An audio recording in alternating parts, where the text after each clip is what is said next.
تبارك الذي نزل الفرقان على عبده ليكون للعالمين نذيرا. سبيل الدموع سبيل مريح، تنهد يا صاحي كي تستريح، وبث الدعاء الخفي الصريح،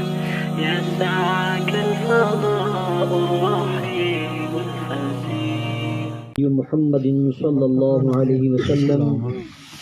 وشر الأمور محدثاتها وكل محدثة بدعة وكل بدعة ضلالة وكل ضلالة في النار.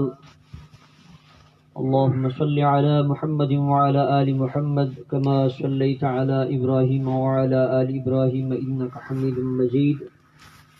اللهم بارك على محمد وعلى آل محمد كما باركت على إبراهيم وعلى آل إبراهيم إنك حميد مجيد.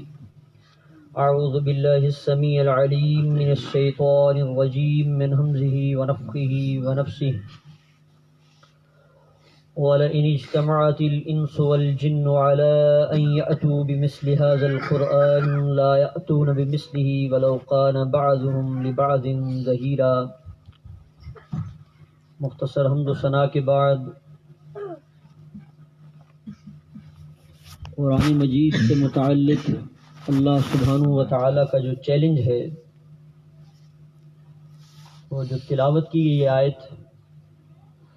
اس میں اللہ سبحانہ و تعالیٰ نے فرمایا اگر کائنات کے سب جن اور انسان اور جن جمع ہو جائیں علی ان یاتوا بمثل ھذا القرآن، اس کوشش پر متفق ہو جائیں کہ وہ اللہ تعالیٰ کے کلام قرآن مجید کے مقابلے میں کوئی کلام تیار کر کے لانے کے لیے، تو لا یأتون بمثلہ، وہ اس قرآن مجید کی مثل کوئی کلام نہیں لا سکتے. ولو کان بعضهم لبعض ظہیرا، اگرچہ اس عظیم چیلنج کو قبول کرنے کے لیے اور اس کا جواب دینے کے لیے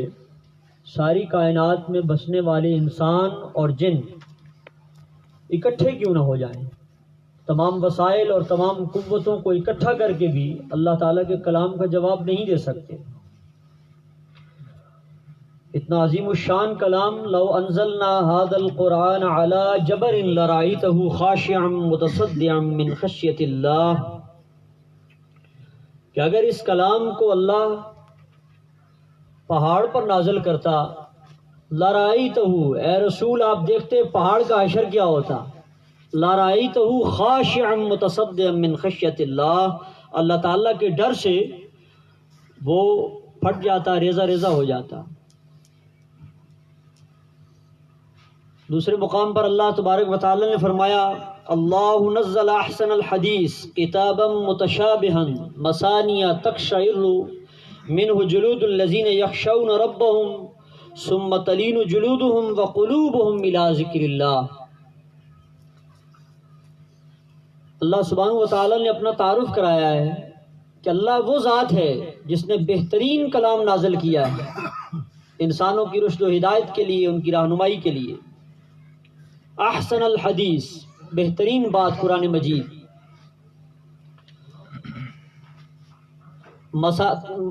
اس کی جو آیات ہیں بعض ملتی جلتی ہیں، اور مثانیہ قرآن مجید بار بار پڑھا جاتا ہے، بعض صورتیں بہت کثرت سے پڑھی جاتی ہیں. ان کے پڑھنے اور ان کی تلاوت کرنے اور ان کے سنانے کا ایک مقصد ہے، اور اس کا ایک بڑا روحانی فائدہ ہے. اور ایک فائدہ اللہ سبحانہ و تعالی نے یہاں بیان فرمایا، تقشعر منہ جلود الذین یخشون ربهم، جو لوگ رب سے ڈرتے ہیں، جب ان کے سامنے کتاب اللہ پڑھا جاتا ہے، قرآن مجید کی تلاوت کی جاتی ہے، درس و تدریس کی جاتی ہے، تقشعر، ان کے اجسام پر، ان کے جسموں پر رونگٹے کھڑے ہو جاتے ہیں. ثم تلین جلودهم وقلوبهم الى ذکر اللہ، اور یہ کوئی وقتی کیفیت نہیں ہوتی کہ اگر انہوں نے کسی اجتماع میں، کسی خطبے میں، کسی تقریر میں اللہ کی آیات کو سنا تو ان کے جسم پر رونگٹے کھڑے ہوئے، بلکہ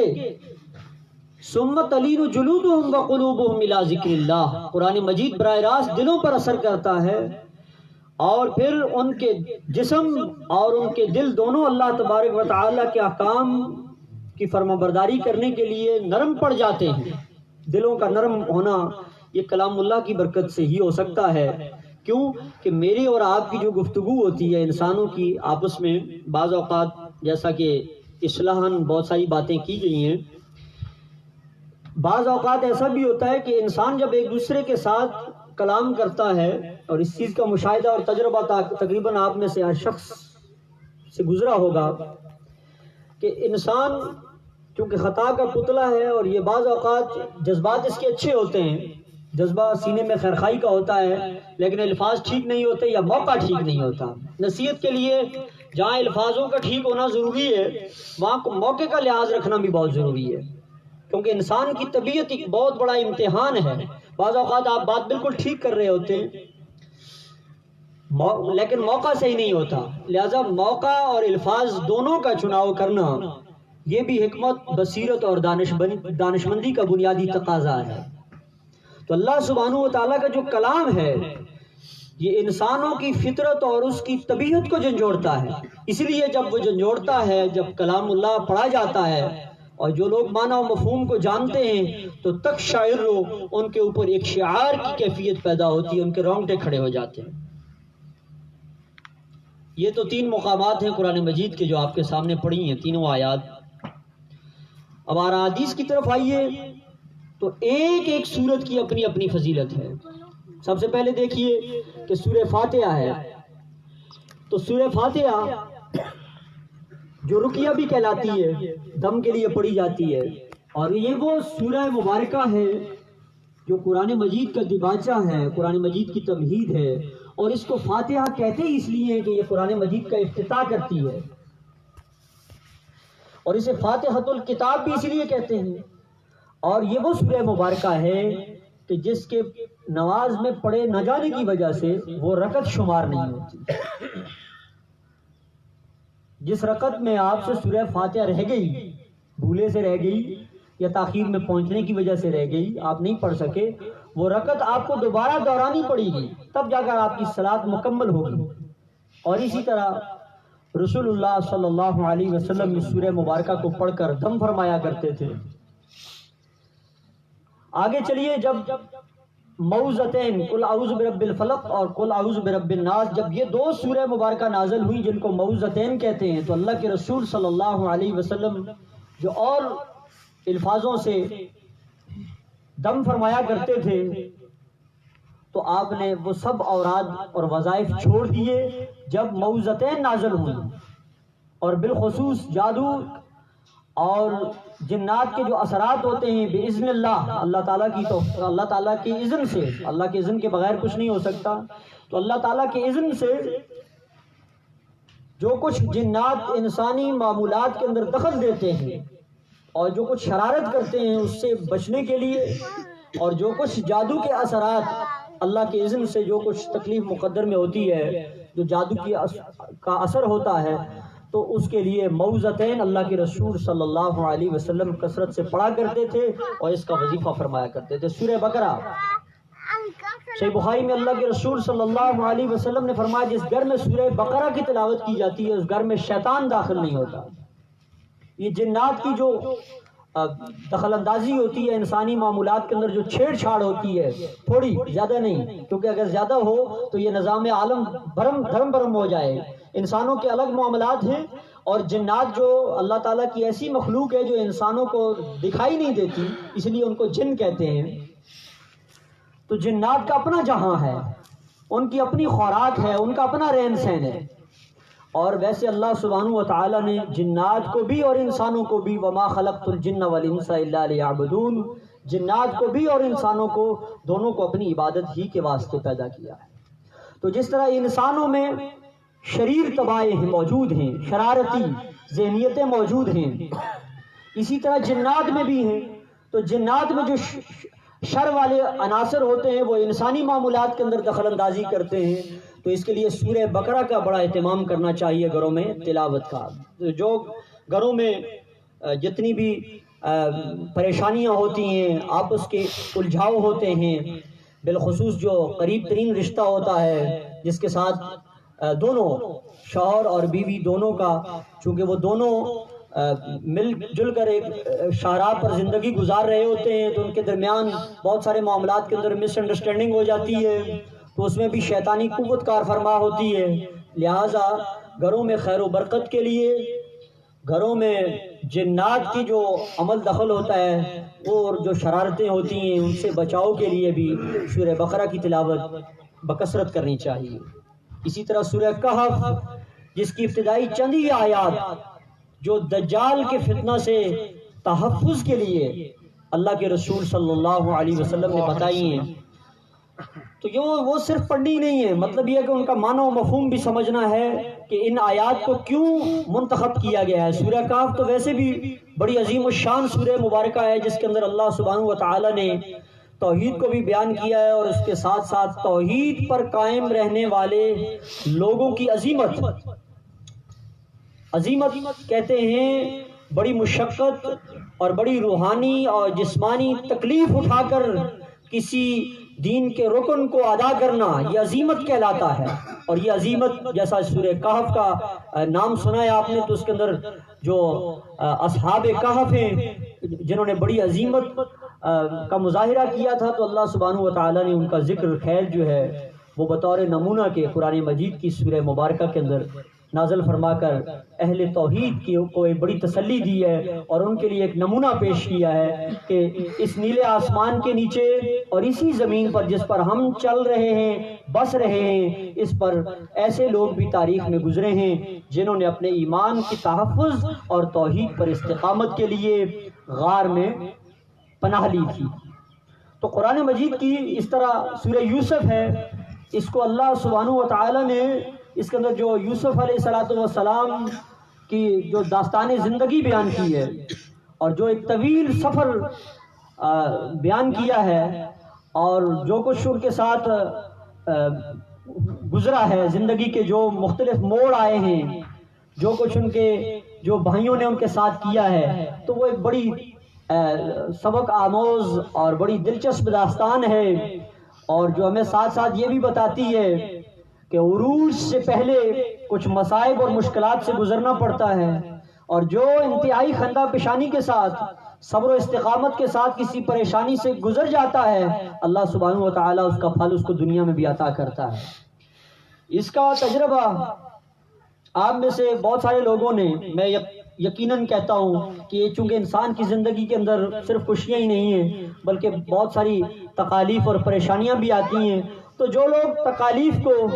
پریشانیوں کو، بیماریوں کو، یا دوسروں کی مخالفتوں کو، یا الزامات اور بہتان تراشیوں کو خندہ پیشانی کے ساتھ برداشت کر جاتے ہیں، اور یہ آپ میں سے دیکھیں خاندانوں کے اندر، قوموں، قبیلوں اور علاقوں کے اندر بھی بعض اوقات ایسے جھگڑے اٹھ کھڑے ہوتے ہیں کہ بہت ساری باتوں کو پینا پڑتا ہے، برداشت کرنا پڑتا ہے، اگرچہ گھونٹ بہت تلخ اور کڑوا ہوتا ہے، لیکن جو لوگ پی جاتے ہیں، صبر اور استقامت کا مظاہرہ کرتے ہیں اور اللہ سبحانہ و تعالیٰ پر بھروسہ کرتے ہیں، یہ ایمان کی بہت معمولی سی ایک جھلکی ہے جو اس کا مظاہرہ کرتے ہیں۔ ویسے تو ایمان کی ایک شان تو سورہ کہف میں بیان ہوئی ہے، لیکن جو لوگ قرآن مجید کی تلاوت کرتے کرتے روحانی طور پر اتنی طاقت اور اتنی عظیمت حاصل کر لیتے ہیں، اور وہ چھوٹی چھوٹی باتوں سے گزر جاتے ہیں اور بڑی باتوں کا بھی سامنا استقامت کے ساتھ کر گزرتے ہیں، تو اللہ سبحانہ و تعالیٰ اس کا پھل ان کو دنیا میں بھی عطا کرتا ہے۔ اس لیے رسول اللہ صلی اللہ علیہ وسلم نے دلوں کی نرمی پر بہت کچھ واضح فرمایا ہے، اور قرآن مجید جس کے پڑھے جانے کا مقصد جو آیات ابتدا میں پڑھی گئی ہیں کہ صرف اس کا پڑھنا اور سننا ہی نہیں بلکہ ثم تلین جلودہم وقلوبہم الی ذکر اللہ، اس قرآن مجید کے پڑھنے اور سننے کے بعد اس کیفیت کا اپنے، اور رسول اللہ صلی اللہ علیہ وسلم جب یہودی آئے تھے آپ سے ملاقات کرنے کے لیے تو آ کر آپ کو بد دعا کی تھی، اور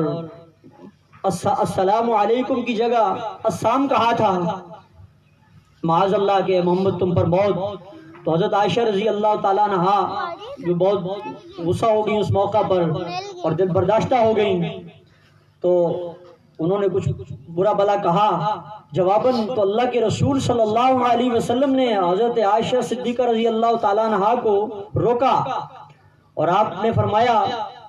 کہ نرمی اختیار کرو، اللہ تبارک و تعالی نرمی کو پسند فرماتا ہے۔ تو اللہ کے رسول صلی اللہ علیہ وسلم نے نرمی کی بڑی تعلیم دی ہے اور عفو و درگزر کی تعلیم دی ہے۔ صحیح مسلم میں ہے، ما زاد اللہ عبدا بعفو الا عزا، اللہ تعالیٰ معاف کرنے سے بندے کی کسی چیز میں اضافہ نہیں فرماتا مگر عزت میں۔ تو اگر ہم چاہتے ہیں کہ ہماری عزت اور وقار میں اضافہ ہو تو ہمیں چاہیے کہ روزمرہ کی جو چھوٹی موٹی باتیں ہو جاتی ہیں انسانی زندگی گزارنے کے دوران میں، وہ معمولات کی ہوتی ہیں، ان سے درگزر فرما دیا کریں، انشاءاللہ اللہ سبحانہ و تعالی رفعت اور بلندی عطا فرمائے گا۔ پھر صحیح مسلم میں ہے اور صحیح بخاری میں بھی اللہ کے رسول صلی اللہ علیہ وسلم نے یہ جو دل جو انسان کے جسم میں ایک مرکز کی حیثیت رکھتا ہے، اس مرکز پر بھی آپ نے بہت کچھ ارشاد فرمایا ہے، چونکہ کلام اللہ دل پر اثر کرے گا، جب دل پر اثر کرے گا تو لازمی طور پر انسان کے جسم کے جو اعضاء و جوارح ہیں ان سے بھی دل پر جو مثبت اثر ہے اس کے آثار ظاہر ہو جائیں گے۔ اس کے لیے صحیح بخاری اور صحیح مسلم کی وہ حدیث مبارکہ جس میں آپ نے فرمایا الا خبردار ہو جاؤ، ان فی الجسد مضغہ اذا صلحت صلح الجسد کلہ واذا فسدت فسد الجسد کلہ الا وہی القلب۔ خبردار ہو جاؤ، جسم میں خون کی بوٹی ہے، اذا صلحت جب وہ درست ہو جاتی ہے، ٹھیک ہو جاتی ہے، صلح الجسد کلہ سارے کا سارا جسم درست ہو جاتا ہے، ٹھیک ہو جاتا ہے۔ وَإِذَا فَسَدَتْ اور جب اس میں کسی قسم کا بگاڑ پیدا ہوتا ہے، یعنی نیت میں فجور پیدا ہوتا ہے، دل میں قدورت، رنجش، بغض یا حسد کے جذبات پیدا ہو جاتے ہیں، فسد الجسد کلہ پھر سارے کا سارا جسم فسادی بن جاتا ہے، پھر آدمی کی زبان بھی فساد کی طرف چلتی ہے اور انسان کے جسم کے دیگر اعضاء و جوارح بھی غلط راستے پر چلتے ہیں۔ اس لیے آپ نے فرمایا دوبارہ الا خبردار ہو جاؤ، وہ خون کی بوٹی وہی القلب وہ دل ہے۔ اور آج کی جدید ٹیکنالوجی اور جدید میڈیکل سائنس بھی اس نتیجے پر پہنچ چکی ہے کہ انسان کے جسم میں جو سب سے اہم مرکز ہے وہ دل ہے، کیونکہ جب اس کے اندر ہلکی سی جنبش اٹھتی ہے، کوئی تھوڑی سی ٹھیس اٹھتی ہے تو تھوڑا سا درد محسوس ہوتا ہے تو آدمی اپنا دل ہی پکڑ کر بیٹھ جاتا ہے۔ پھر وہ جو کچھ دیکھتا ہے اپنی آنکھوں سے ہی دیکھ سکتا ہے لیکن کسی سے وہ کچھ کہہ نہیں سکتا۔ یہ ایسا مرکز ہے کہ جو ہی اس میں کوئی درد اور تکلیف اٹھتی ہے تو پھر سارے کا سارا جسم جو ہے وہ معطل ہو جاتا ہے۔ تو اسلام نے بھی اصلاح کے لیے جتنا بھی ہم اور آپ ایک دوسرے کو جو واعظ و نصیحت کرتے ہیں یا یہ جو محفل منعقد کرتے ہیں یہ محض ایک دوسرے کو یاد دہانی ہوتی ہے، ورنہ کوئی کسی کو ٹھیک نہیں کر سکتا اور نہ آج تک کسی نے کسی کو ٹھیک کیا ہے۔ ٹھیک اپنے آپ کو خود ہی کرنا ہے۔ اسی لیے اسلام نے بھی اور رسول اللہ صلی اللہ علیہ وسلم کی یہ حدیث مبارکہ جو آپ کے سامنے پڑھی گئی ہے اس میں بھی آپ نے 2 مرتبہ فرمایا الا خبردار ہو جاؤ۔ اچھی طرح سن لو کہ تمہارے اصلاح کا مرکز تمہارے پاس اپنے پاس ہے۔ ہم تو جو کچھ بیان کریں گے، واعظ و نصیحت کریں گے، یاد دہانی کرائیں گے، اور ہو سکتا ہے کہ مقرر جو کچھ اپنے مضمون میں بیان کر رہا ہے وہ اس کا احاطہ وقت کی قلت کی وجہ سے یا معلومات کی کمی کی وجہ سے پورا نہ کر سکے، لیکن قرآن مجید جو کیفیت پیدا کرتا ہے اس کی جو جب تلاوت کی جاتی ہے تو اس کی جو کیفیت پیدا ہوتی ہے اور ہونی چاہیے ایمان والوں کے قلوب پر، وہ سمت تلین و جلودہم و قلوبہم الی ذکر اللہ، اللہ تعالیٰ کی یاد کے لیے دلوں کو نرم کر دیتی ہے۔ لہذا ہر محفل کے اختتام پر اپنے قلب کی کیفیت کا جائزہ لینا چاہیے، اور جب محفل اختتام پذیر ہو جائے، گھروں کو چلے جائیں تو جو کچھ سنا ہے اس پر عمل کی کوشش کرنی چاہیے۔ وَأَقُولُ قَوْلِي هَٰذَا وَلَكُمْ وَاسْتَغْفِرُوا اللَّهَ